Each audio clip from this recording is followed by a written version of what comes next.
Chad Ochocinco Johnson said he was able to save 83% of his wealth by controlling spending. When everybody else was out flying private jets, he was flying Spirit. When everyone else was out buying 14-karat gold chains, he was shopping at Claire's. So can controlling your spending really help you build and keep your wealth? Let's talk about it.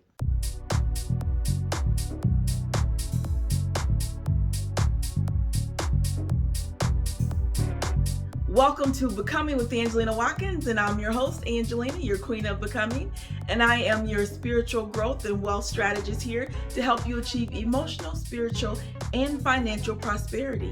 And this episode is brought to you by my new book that's coming out, Path to Prosperity, the 17 Secrets to Building Wealth that you can start today. And it's launching the beginning of March, but I'm doing a pre-sale, so be sure to check out the link in the description and reserve your copy of the ebook that's going to be launching the beginning of March. Now, in today's episode, we're going to talk about how controlling your spending can help you keep your wealth, because it's not about how much money you make, but about how much money you can keep. But before we get into that, I want to welcome all of my new viewers. Welcome to the show. Thank you for joining us.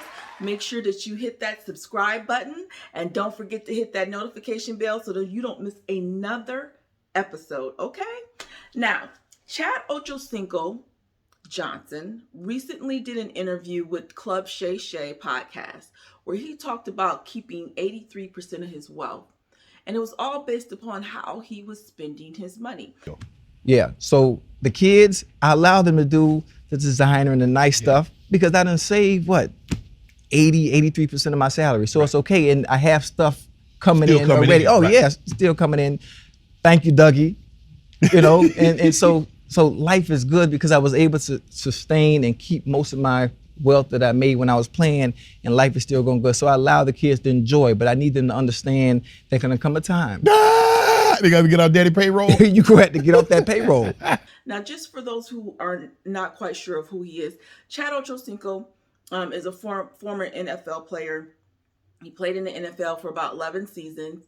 10 of those seasons, he was with the Cincinnati Bengals. Hoo day. And his career was tainted a little bit after leaving the Bengals with a short bout of domestic violence with one of his exes, but it was not overshadowed by what Chad Johnson was able to bring to the NFL and the records that he broke. But he had an interview with the Club Shay Shay where he talked about wealth and how he has been able to keep his wealth in a world where a lot of these athletes are not able to keep the wealth. They make the millions from their contracts and endorsements, and then they lose it all. So how in the world was Chad Johnson able to keep 83% of the wealth that he made? We're going to get into that. We're going to break that down. We're going to talk about it. But before we do, I want to just talk a little bit about the rise and the fall of our athletes, right? I believe it was in 2009, Sports Illustrated had reported that 78% of former NFL players end up going broke. Okay, we have they've either filed bankruptcy or 2 years after retirement, they're having financial issues. And 5 years after retirement, they don't have any money at all. And so where does their money go? What are they doing with their money? Well, they're buying mansions that they can't maintain. So it's so easy to go out and buy buy these big houses, right? They're spending it on expensive cars, jewelry, clothes, and shoes to look good, private jets to fly in, partying.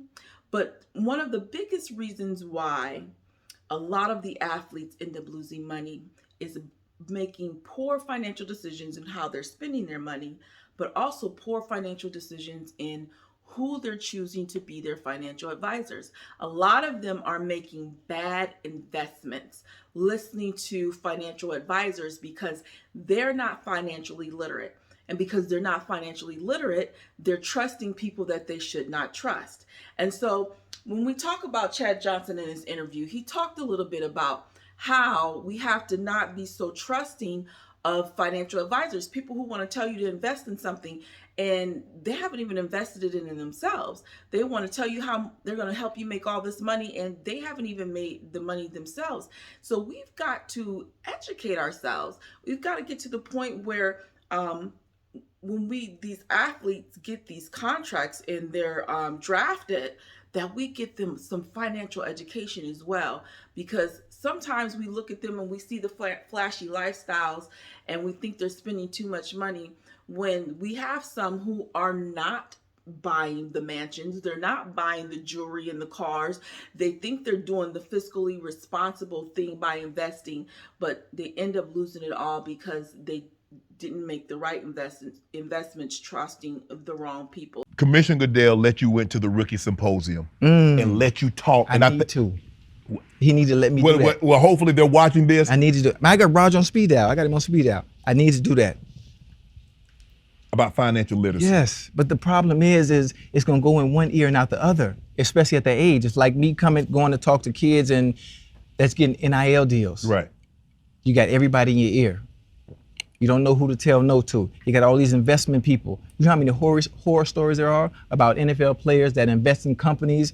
I mean, Usain Bolt just going through an issue. 12.7, I saw that. Going out of his account. Because the investment, listen, the best investment person is yourself. Do your homework. You don't need all these people. Because if they knew, name one investment person that's in a position and is rich. So what are the things, let's talk about Chad Johnson and how he was able to keep his money. One of the things he talked about in the interview of how he was able to keep his money was he himself went and got educated. He actually worked with Morgan Stanley so that he could learn the game, so he could learn about investments, so he can learn about securities, so he can learn about building wealth and keeping wealth, because a lot of people learn about building wealth, but do you learn about how to keep the wealth? And so in my book, got to throw the plug in there for my book, Path to Prosperity, there's a whole chapter dedicated to how you can preserve your wealth, protect and preserving your wealth, because it's about making it, multiplying it, and then being able to keep it. And a lot of times we make the money and we get the money, but we don't know how to keep the money. And so one of the smartest things that he did was to go work at Morgan Stanley so that he could learn how to keep his money. You say you interned at Morgan Stanley. Was it of the utmost important that you go understand? You knew what money was, but now that I have it, how do I keep it? Yeah. And that's what I always tell guys. It's not how much you make, it's how much you keep. And the funny part about it is people, social media. Well, if I spin this bag, I'm gonna just go make it back. It ain't like you think. No. And people, they think the cure and the fix for the problem is, well, give me more money, I'm gonna be all right. Well, the more you make, the more you spend. Right. If you have no discipline and no structure. Yes, absolutely. Every time. Yes. Every time. Well, just give me more and more. No, the more you get, the more you're gonna spend. And people ain't gonna listen because we are caught up in looking a certain way, living a certain way, trying to appease others who don't really care nothing about you, just to say, oh, I got it. Wow. So in my book, Secret 5, because there's 17 secrets to building wealth, Secret 5 talks about all about controlling your spending, which is the biggest thing that Chad Johnson contributes to how he was able to save 83% of his money in the interview, was about how he spends his money. Dude, I shop at H&M. Look, this whole outfit, this cost me $60. It's Urban Outfitters. And it's from the sale rack. Fly private? Yeah. Shh, I ain't flying private, Spirit. Dougie, what I fly, Dougie? Put me on Spirit. Exit row, window seat. That's all I need. Long as I get from point A to point B. I don't need private. You got to remember, I stayed at the stadium the first 2 years. Right. I ain't want to spend no money. Right. What's the point? Why Why are you telling Marvin gonna come third year? Why are you telling me go rent a house, go buy a house, go rent a condo, when everything I need is right here in the facility at Paul Brown? Right. Showers, cafeteria, TV, couch, gaming system. What's the point? Talks about how, he didn't buy real jewelry, he bought fake jewelry. He talked about how he didn't fly, in private jets, he flew Spirit. You know, he was very fiscally responsible. What I really liked was when he talked about how his first year in the NFL, he didn't go out and buy a house. He didn't go out and even rent a house. He stayed at the stadium. Now that shocked me, you know, and the coach was trying to get him to go get a place. It's time for you to get a place, but he was so focused and locked in on where he wanted to be and what he wanted to do that he was able to make decisions for himself and not spend up all his money, but think wisely, because it's not about how much you make again, it's about how much you're able to keep. And he realized early on that flossing and pretending to be someone you're not and pretending to have something that you don't have is you can't maintain it. Is that in us or is that social media? Because I look at social media, I'm like, well, damn, I might need to get me another job or two, because how she got how? Listen, what? we can't compete with people that's scamming and doing fraud. Okay. We can't do that. No, I can't go to jail. We can't go to we jail. can't do that. I like my freedom. We can't do that. Now, there are very few people that can sustain that lifestyle consistently over time. Because normally people that's making it legally and doing the right thing, they don't post it on social media, right? No. You know how hard it is to live like that all the time, consistently, and be fly every day. Yeah. Jewelry and listen, eras of rappers.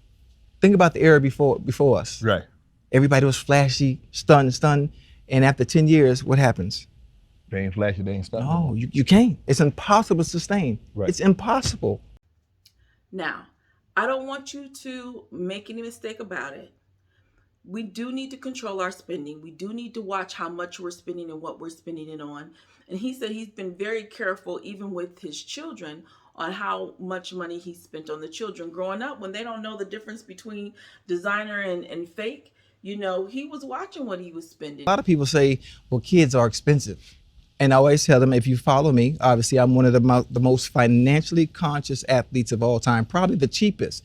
It's not, you can choose. I like to use the term fiscally responsible. Fiscally responsible. I think people say kids are expensive. Well, I think it's what you choose to buy. Right. Because there are different variations of everything. Right. And I just picked the cheapest one. Right. Until the child knows the difference between the two. By that time, they're old enough to work and get it for themselves. Right.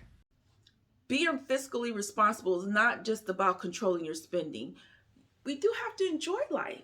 So when you're making this money, you don't want to spend all of the money, but you do want to enjoy life and use that money for some things to, for your family. I took all blended family. Right. We all went to the Bahamas for New Year's. Okay. So the kids, I know they like to look nice. You know the young kids these days, man. Okay, we're going to all go to Amiri. So I took all the kids to Amiri, all of them. Everybody got an outfit, everybody got shoes. I got my little outfit. Price tag, $23,000. Huh? Ooh, $23,000. Remember, it's 8 of us now. Amiri ain't cheap. Hold up. So what did they put back? Ain't put nothing back. This is the one-time thing. It's the holidays. Yeah, $23,000. So boom. Okay, I understood what I just paid for all this stuff for the kids, so we're gonna have a good time. They spent quite a bit of money.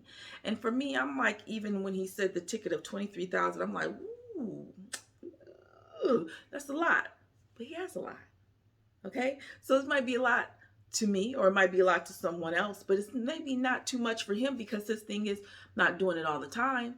You know, but you do have to enjoy life. And what I want to say to you all out there is, as we tell you to watch what you're spending, don't be so quick to floss and look good and spend up all your money trying to impress people who you don't need to impress. But you do have to still enjoy yourself. It's okay to treat yourself every once in a while on a trip. It's okay to treat yourself every once in a while to get those shoes that you've been admiring or to get that clothes. But make sure that you're putting some money away as well and you're not just spending it all up. Now, the last thing that I really want to get into before I get out of here is the mindset. Chad Johnson lets us know that it's really about discipline and the mindset of where you are that's going to help you keep those millions. Yes, you got to control your spending, but you also have to have the mindset to control your spending. Right. But the funny thing about it is I got to a point in my career, and I wish people, athletes more so, if you can get to a point in your career where your name becomes bigger than anything you can purchase, there's your value. Wow. My name itself, Ochocinco at one point, even still to this day, is bigger than, why am I driving a Ferrari? Why am I driving a Rolls Royce and I'm Ocho? Oh, we talk about jewelry and watches and chains. But you already had, but see, the thing is, you already had, it's easy for you to do that now, Ocho, because you had the jewelry, you had the car. No. Never bought real anything when I was playing. Never. What was the point? I went to Claire's. So all your jewelry. Yes, for what? What am I doing it for? The women gonna deal with you anyway because of who you are. Right. And then the other women who really doing their homework, done Google how much you're making already. Right. Why am I buying a $50,000 watch, $80,000 watch? What time is it real quick? Please? It's 20 minutes to 4. How much that cost me? It didn't cost you nothing. Because time is free. So Yeah. what I'm paying for? Right. For what? I'm Ocho. What's the point? Right. There's nothing I can buy that's bigger than my name alone. So it made no sense. But everybody's caught up in image and looking a certain way and being rich. It's me. It's pointless. I like the way he thinks, okay? I like the way he thinks. Name is bigger. Like, we get so into the brand names and we want to wear, we want to get the Versace and the Louis Vuitton and all of these Michael Kors and Coach and all of these brand names. But what about your name? Being wealthy is not just about being able to buy all of these fancy things, but it's about you yourself, your name being an asset. He realized at some point that his name, he's an asset. He's just as big, he's just as powerful, he's just as valuable as the things that he could be buying. And so what we got to know sometimes is that as we're branding ourselves, if you're a business person out there, or even if you're not, but if you're a business person out there branding yourself, what does your name mean? And does your name bring you value? Is your name an asset? Can your name make you money? Right? We have a lot of people on social media making videos because they're making money off of it. Their brand is making them money. They've got podcasts just like this one where your brand is making you money. So sometimes we got to think bigger than what we can get and more about who we can be and who we can become. All right? Now, where you are is not where you have to be. Your past does not define you. You define you. So heal, transform, and pursue you.